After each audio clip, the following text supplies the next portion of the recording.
أيها الحبيب، إنها أمك. نعم، إنها الأم. نعمة لا يعرفها الكثير إلا حينما تذهب الأم. أقول لك والله ثم والله ثم والله، لن تجد أعظم من نعمة الأم، ولن يجود الزمان بمثلها. إن رحلت الأم ستعلم قدرها، وستعرف هذا الكنز الذي لم تستغله يوما من الأيام. لقد بكى أحد الرجال على القبر عند دفن أمه بكاء شديدا، فقالوا له: لماذا تبكي؟ قال: وكيف لا أبكي وقد أغلق اليوم عني باب من أبواب الجنة.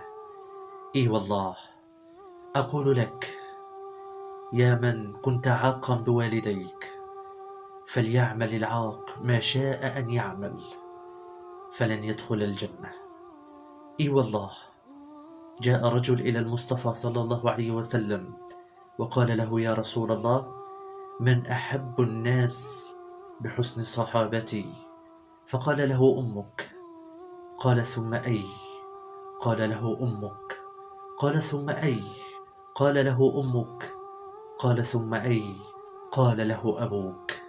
يا الله، إن ذهبت الزوجة قد تعوض، وإن ذهب الأولاد قد يعوضوا، لكن إن ذهبت الأم فمن يعوضها؟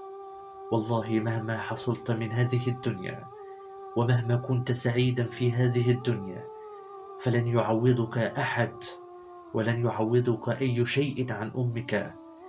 إي والله، انظر ماذا قال نبينا صلى الله عليه وسلم لتعلم أن أمك هي أبسط وأوسط أبواب الجنة. لقد قال النبي: رغم أنف امرئ أدرك والديه أحدهما أو كلاهما ولم يدخل بهما الجنة. أنا أقولها لك: إن ذهبت الأم فوالله ثم والله لن يجود الزمان بمثلها قط.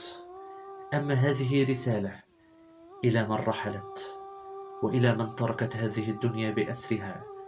أقول لها: والله يا أماه، كم اشتقت لكلمة، وكم اشتقت لحضن من أحضانك، وكم اشتقت لابتسامة، وكم اشتقت لتقبيل يد وتقبيل رأس. يا الله، كم سهرت تلك الأم لكي تنام أنت